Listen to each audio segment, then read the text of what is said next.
صحیفہ سجادیہ حضرت آغا امام زین العابدین امام سجاد علیہ السلام، ان کی کتاب سے چند پیراگراف حمد الہیہ کے سلسلے میں آپ نے سنے کہ وہ کس قدر اطمینان کے ساتھ، خلوص کے ساتھ خداوند متعال کی بارگاہ میں خدا کی حمد کرتے ہیں۔ انشاءاللہ آپ نے سنا ہوگا، اور ضرور گھر میں اس پہلی دعا کا مطالعہ کریں۔ ترجمہ کسی حد تک ہو چکا گا، جو سارے ترجمے شاید آپ کے ذہنوں میں نہ بیٹھوں، لیکن ترجمہ پڑھیں۔ مفتی جعفر حسین صاحب کا ترجمہ اس وقت بہترین ترجمہ ہے، ضرور پڑھیں، اور کم از کم جو اردو میں ہے وہ پڑھیں۔ پڑھ کے خود یہ سوچیں کہ آقا امام سجاد علیہ السلام کس طرح خداوند متعال کی بارگاہ میں ان کی حمد و ثنا کرتے ہیں۔ تو آخری پیراگراف جو ہے آج ہم پڑھیں گے۔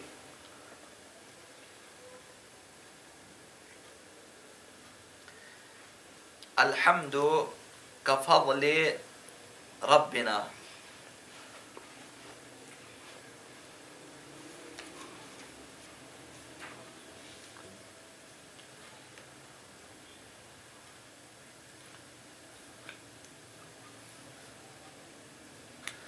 الحمد کفضل ربنا علی جمیع خلقہ، اللہ کے لیے ہے حمد و ثنا، ساری تعریفیں، ہر وہ حمد جو کہ کل عرض کیا کہ ہر وہ حمد جو اس کے مقرب فرشتے اور بزرگ ترین مخلوق اور پسندیدہ ترین حمد کرنے والے بجا لاتے ہیں، اس کی حمد و ثنا ہے، اس کی ہر اس طرح جس طرح ہمارا پروردگار تمام مخلوقات سے بڑا ہوا ہے، ایسی حمد ہو کہ جو سب سے آگے ہو، جس طرح پروردگار خود بزرگ و برتر ہے ہر ایک سے، ہماری حمد و ثنا بھی اسی طرح سے ہو۔ الحمد مکان کل نعمت، حمد و ستائش ہے خدا کے لیے ہر نعمت کے مقابلے میں، واقعا ایسا ہے، ہر نعمت کے مقابل خدا کی وہ قابل حمد ہے، ہر نعمت پہ وہ ستائش کے لائق ہے۔ الحمد مکان کل نعمت، حمد خدا ہے، ثنا ہے خدا کے لیے ہر نعمت کے بدلے، ہر نعمت کی جگہ، لہو جو خدا علینا ہمارے اوپر خدا کی جو نعمتیں، وعلی جمیع عبادہ الماضین، اور ہمیں جو نعمتیں دی اور تمام گزشتہ لوگوں کو جو نعمتیں دی ان کی جگہ، والباقین، اور جو اب باقی ہیں بندے انہیں جتنی نعمتیں ملی ہے، ہر نعمت کے بدلے خدا کی ثنا ہے۔ تو ختم کر دیا نا، جو گزر چکے ہیں انہیں جتنی نعمتیں ملی ہیں، ہر نعمت کے آواز خدایا تیری حمد و ثنا ہے، وہ جو ابھی ہیں انہیں جتنی نعمت ملی ہے باقی ہیں اس کی جگہ۔ عدد ما احاط به علمہ، اس قدر خدایا تیری حمد و ثنا کی جس کا شمار صرف تیرا علم کر سکے، جس کی تعداد صرف تجھے پتا ہو اور کسی کو پتا نہ ہو، صرف جس کا احاطہ صرف تیرا علم کر سکے۔ عدد ما احاط به علمہ، جس کا احاطہ صرف علم الہی کرے، من جمیع الاشیاء، ان تمام چیزوں کے شمار کے برابر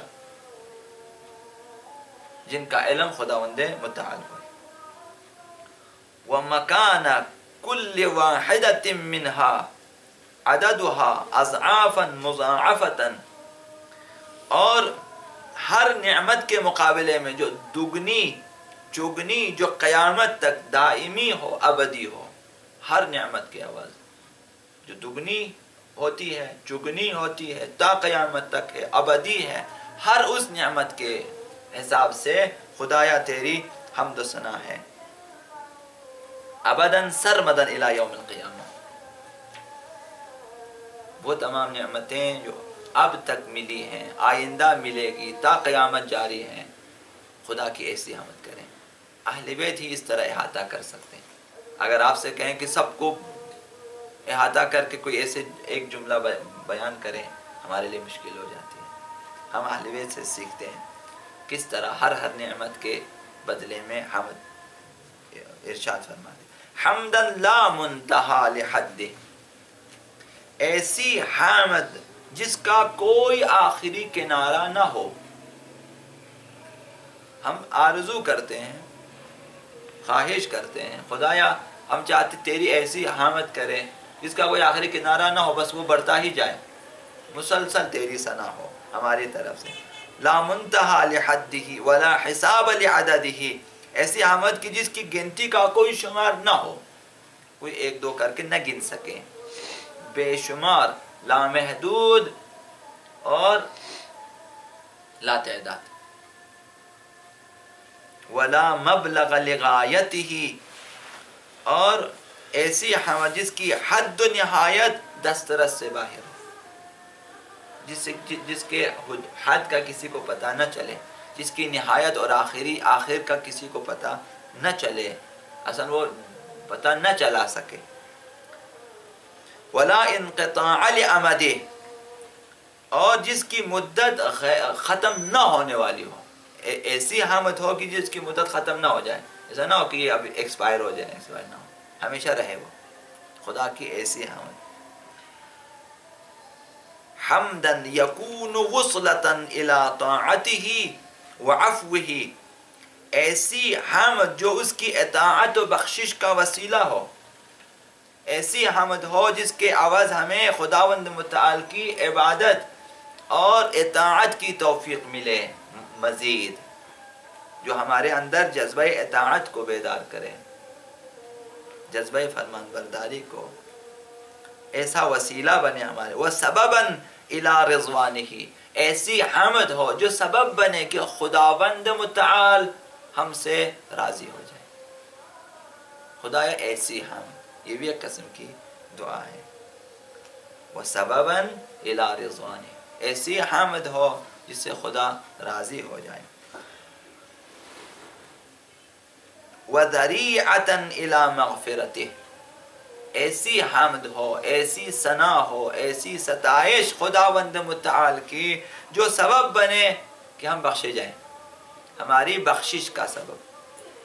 وَطَرِيقًا إِلَىٰ جَنَّتِهِ، ایسی راہ بنے ہمارے لیے، وہ ایسا طریق کہ ہم خداوند متعال کی جنت تک پہنچے، ایسی حمد ہونی چاہیے، نہ ایسی حمد جس سے ہم لوگوں سے واہ واہ لے لیں۔ شاعری ایسی ہونی چاہیے، حمد و ثنا بھی اس قسم کی ہاں، تو نہ صرف لوگوں سے داد لینے کے لیے بلکہ جنت کا راستہ ملے ہمیں۔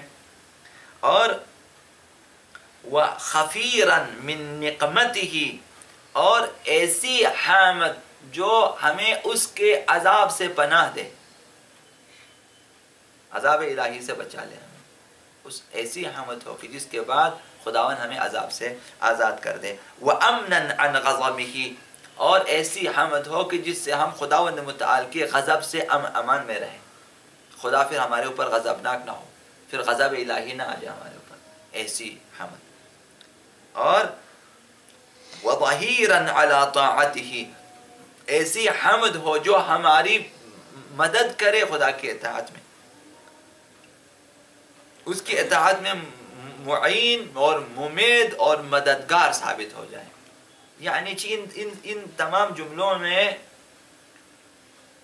ایک سبق ہے، ایک سبق ہے، سر ہلانے کے علاوہ عرض کر رہا ہوں، یعنی ان میں راز ہے۔ یعنی اگر ہم خداوند متعال کی حمد کریں جو کہ ضروری چیزیں ہیں، قرآن میں حمد سے شروع، الحمدللہ رب العالمین، حمد خدا، ستائش۔ اب اس کی تفسیر رہیں، جس نے پڑھنا ہو واقعاً، جس نے پڑھنا ہو حمد الہیہ کے بارے میں، چونکہ آسان ہے، پہلا سورہ ہے اور پہلی آیت بسم اللہ کے بعد دوسری آیت ہے، اور اردو ترجمہ بھی تفسیر المیزان کا 4 جلدوں کا آ چکا ہے، تو پہلی جلد میں حمد الہیہ کے بارے میں اسی پہلے ہی اسی جہاں سے الحمدللہ کی تفسیر ضرورت پڑھیں، تاکہ حمد الہیہ کے بارے میں بہترین وضاحت آپ کو وہاں پہ ملے، بہترین وضاحت جو اردو میں، اگر فارسی میں پڑھیں اور بھی بہتر ہے، نہیں تو اردو ترجمہ اس کا ضرور پڑھیں۔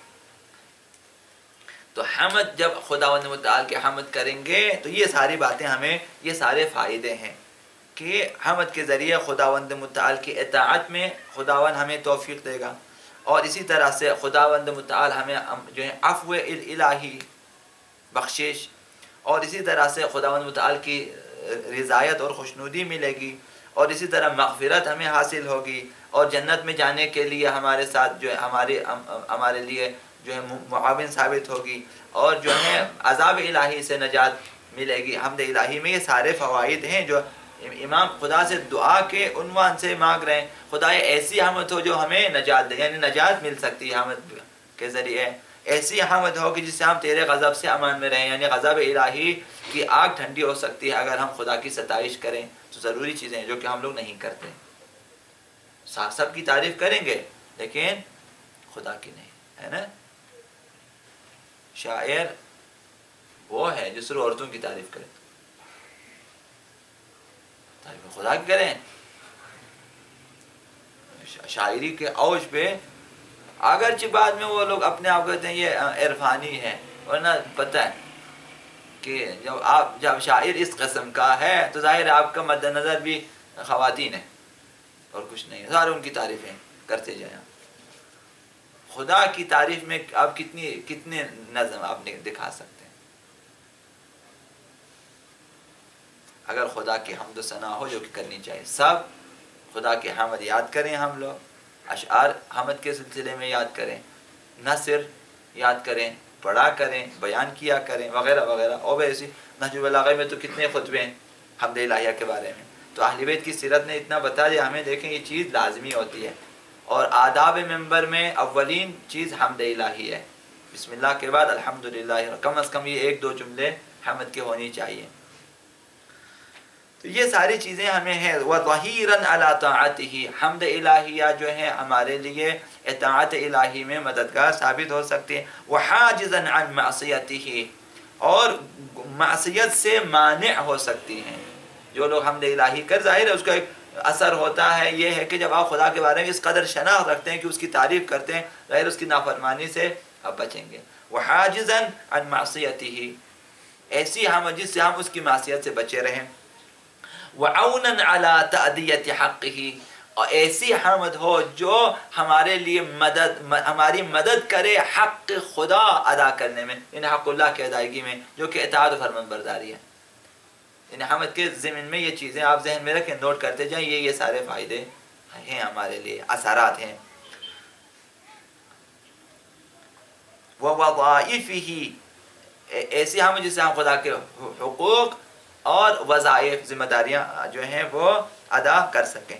حمدًا نَسْعَدُ بِهِ فِي السُّعَدَاءِ مِنْ أَوْلِيَائِهِ، ایسی حمد ہو کہ جس کے ذریعے ہم اللہ کے خوش نصیب اور کامیاب و کامران ہونے والے دوستان خدا میں آگے نکل سکیں، یعنی ہم اس قدر اوپر جائیں کہ ہم دوستداران الہیہ میں شامل ہو سکیں، جو کامیاب اولیاء الہی ہے۔ انہیں ہم اولیاء الہی شامل، انہیں اولیاء الہی، ایک یہاں سے جو سبق ملتا ہے، ایک حمد ایسا ذریعہ ہے جس کے ذریعے ہم اولیاء الہی کی طرف جا سکتے ہیں، اور دوسرا سوال یہ کہ اولیاء الہی خداوند متعال کی حمد کیا کرتے ہیں، ثنا کیا کرتے ہیں، یہ سبق یہاں سے مل جاتا ہے، تو ہم ان میں شامل ہو سکتے ہیں۔ وَنَصِيرُ بِهِ فِي نَظْمِ الشُّهَدَاءِ، ایسی حمد جس سے ہم خداوند متعال کے خوش نصیب اور کامیاب دوستوں میں شامل ہو اور خوش نصیب قرار پائے، اور ان شہیدوں کے زمرے میں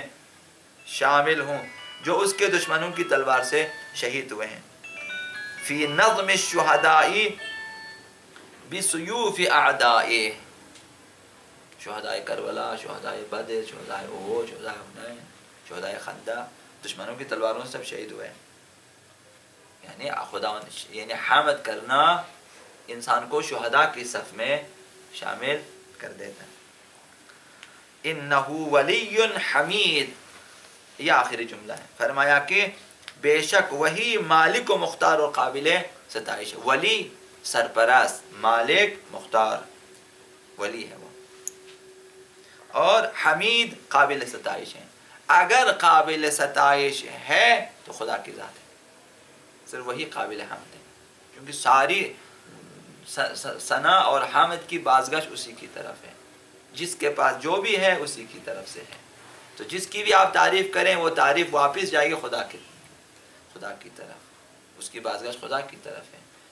آپ جس کی بھی تعریف کریں, جس چیز پر بھی آپ تعریف کریں وہ چیز اس کی اپنی نہیں ہے. آپ جس کی زیبائی کی تعریف کریں وہ زیبائی اس کی اپنی نہیں ہے. گلاب کی تعریف کریں, گلاب زیبا ہے تو وہ زیبائی گلاب کی اپنی نہیں ہے, خدا کی ہے. انسان کو زیبا پیدا کیا, فتبارک اللہ احسن الخالقین. اور تو یہ صورت کس نے دی ہے؟ خدا متعال نے. فخلقنا المضغة عظاما فقسمنا العظام لحما. اور اس کے بعد جو ہے جس طرح خدا نے چاہا پیدا کیا. وہ مصور خدا ہے.